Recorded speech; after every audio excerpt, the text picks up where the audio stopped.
Hey everyone, this is Roger. I was kind of working on this arcade cabinet.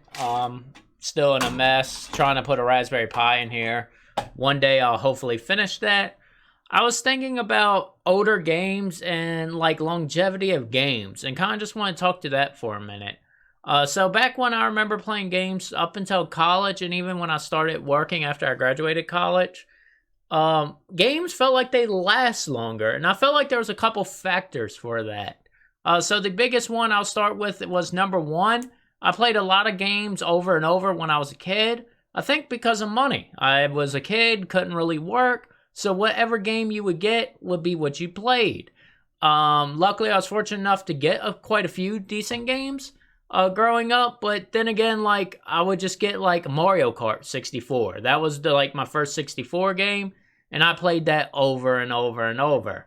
Nintendo, I had the Kung Fu Heroes. If you watched this channel for a while, you'll remember that I did like a history lesson of all the games I used to play, and that was a big one. And Tony Hawk. Tony Hawk 1 and 2 was games I played forever. I remember playing them, I don't even know how long. Like, I felt like I beat them so many times. I can still map out most of Tony Hawk 1 levels in my head. And that goes even to the PS2. I had Tony Hawk Underground. I beat that game I don't know how many times. Felt like I played it like once a month and would beat it. So that felt like games would just last longer in general when I was a kid because money was one factor. The second factor, I kind of felt like it was time-based. Like, I felt like I had more time to do things. Right now, I work 40 hours a week and do some other stuff on the side, and that just eats up so much time now where I'm learning it's harder to find time to set down. And what I kind of gravitated towards the past couple years was playing basically 8 to 10 hour games. That's like my sweet spot. The new God of War, for example, I felt that was perfect for me. And I know a lot of people talk about value of paying $60 and they want like the 40 hour, or like Keith plays a lot of them Japanese RPG games that takes like some of them are even 100 hours. That's a lot of content, and it's probably well worth the $60. But I realized I either A, will stop playing them for a month and get lost, like Persona 5. I had that game, and I think Keith still has my copy. I can't remember. This is me yelling at Keith if he has my game. But I played that for a while and then stopped for a month and came back, and I was like, I have a job. I kind of remember fighting in these dreams, but I don't know what's really happening. And that happens to me a lot with these longer RPG games. So I noticed that kind of dwindled away. I did beat like Pokemon Sword, but I felt like with the Switch, I was more portable. So that's actually bringing some of the longer games back. But consoles and PC, it's like 8 hours is perfect. For example, Untitled Goose Game, 2 hours. I enjoyed it. It wasn't that much money. It was like $20. I felt it was well worth it, and I liked the time with it. Another one was my friend Pedro. That was a relatively short game. Didn't cost that much. So those are like my sweet spots now, where like back in college and high school, I felt like I would play a lot of them. High school, I remember playing Knights of the Old Republic. That's a 40, 50 hour game. And I did that, I think, in a month. I don't know how I did that in a month, but it was around that time.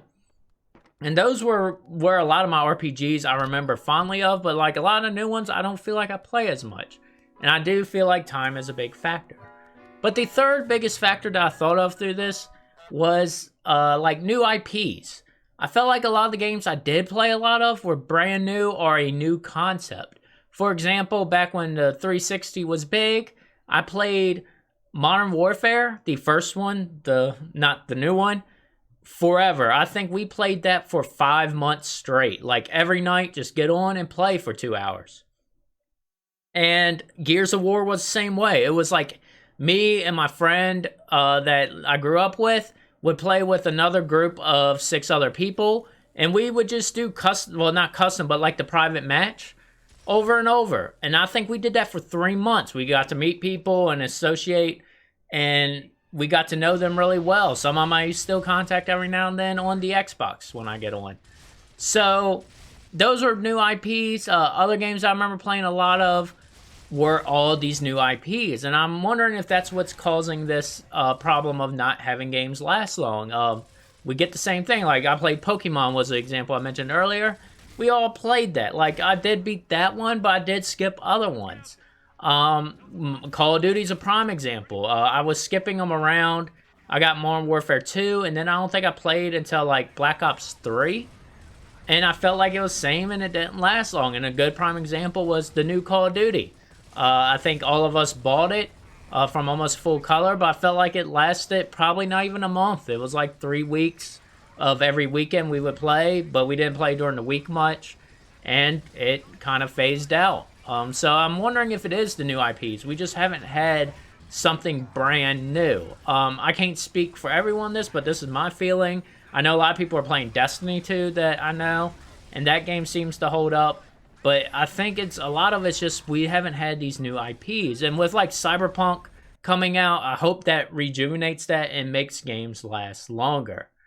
So this was my little rant of just kind of thinking of like, I remember playing games and having one game to play for a long time.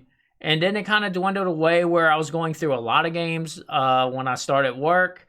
And I wouldn't finish a lot of them. And now I feel like it's a weird window of like, if I find a nice short 8-hour game, that's a perfect window for me. And if it's something new, I'm way more interested.